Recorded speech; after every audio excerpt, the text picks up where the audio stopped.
আসসালামু আলাইকুম viewers, welcome back to my YouTube channel. আশা করি সবাই ভালো ও সুস্থ আছেন। বরাবর মতন আমি আছি এমডি মারুফ হাসান আপনাদের সাথে। Microsoft Excel basic to advance টিউটোরিয়ালে আপনাদের স্বাগতম।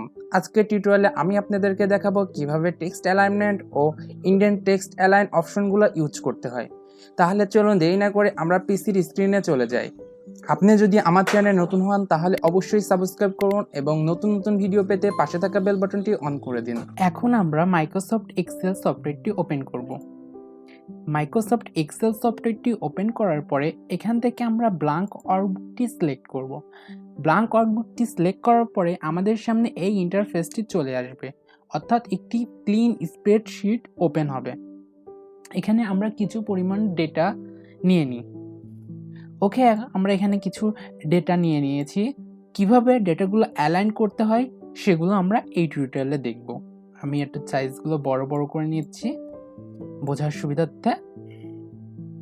ওকে, এখন যদি আমরা ফার্স্ট রোটা সিলেক্ট করি, ফার্স্ট রোটা সিলেক্ট করার পরে আমরা যদি এখান থেকে যে হোম ট্যাবের আন্ডারে যে অ্যালাইনমেন্ট ব্লকটা দেখতে পাচ্ছি, এখানে দেখা যাচ্ছে অ্যালাইনমেন্ট লেফট, সেন্টার অ্যালাইনমেন্ট এবং হচ্ছে রাইট অ্যালাইনমেন্ট।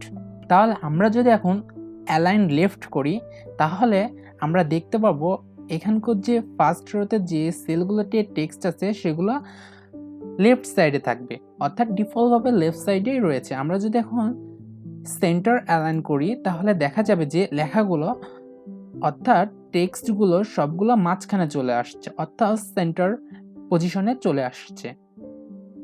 ঠিক একইভাবে যদি আমরা এটাকে অ্যালাইন রাইট করি তাহলে দেখা যাবে যে টেক্সটগুলো রাইট সাইডে অ্যালাইন হয়ে গিয়েছে। অর্থাৎ এভাবে আমরা যে কোনো কলাম বা রো টেক্সটগুলোকে অ্যালাইন করতে পারি, অ্যালাইন লেফট, অ্যালাইন সেন্টার অথবা অ্যালাইন রাইট। ঠিক উপরে একইভাবে কিছু অপশন আছে, অর্থাৎ বটম অ্যালাইন্ড আছে, সেন্টার অ্যালাইন বা মিডল অ্যালাইন অ্যান্ড আছে টপ অ্যালাইন। আমরা যদি টপ অ্যালাইনে ক্লিক করি তাহলে দেখা যাবে যে আমাদের এই টেক্সটগুলো টপ পজিশনে চলে যাবে, অর্থাৎ দেখা যাচ্ছে যে টপ পজিশনে চলে আসছে। ঠিক একইভাবে যদি আমরা মিডল অ্যালাইন করি তাহলে দেখা যাবে যে মিডল অ্যালাইনে চলে আসছে। যেহেতু শুধুমাত্র আমার ফার্স্ট সেলটি সিলেক্ট ছিল বলে ফার্স্ট সেলটির টেক্সটটি মাঝামাঝি চলে আসছে, অর্থাৎ মিডলে চলে আসছে। আমি যদি ফুল রোটি সিলেক্ট করে দেন মিডল অ্যালাইন করি দেখা যাবে যে মিডল অ্যালাইন করলে দেখা যাবে যে টেক্সটগুলো সবগুলো মিডল পজিশনে চলে আসছে।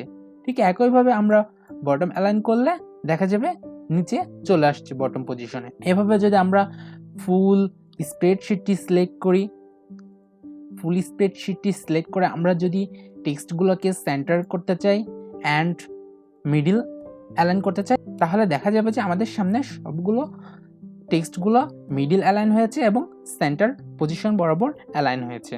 এভাবে আমরা খুব সহজে যে কোনো কলাম বা রোয়ের টেক্সটগুলোকে অ্যালাইন করতে পারি। যদি ভিডিওটি ভালো লাগে থাকে অবশ্যই লাইক, কমেন্ট এবং বেশি বেশি করে শেয়ার করুন।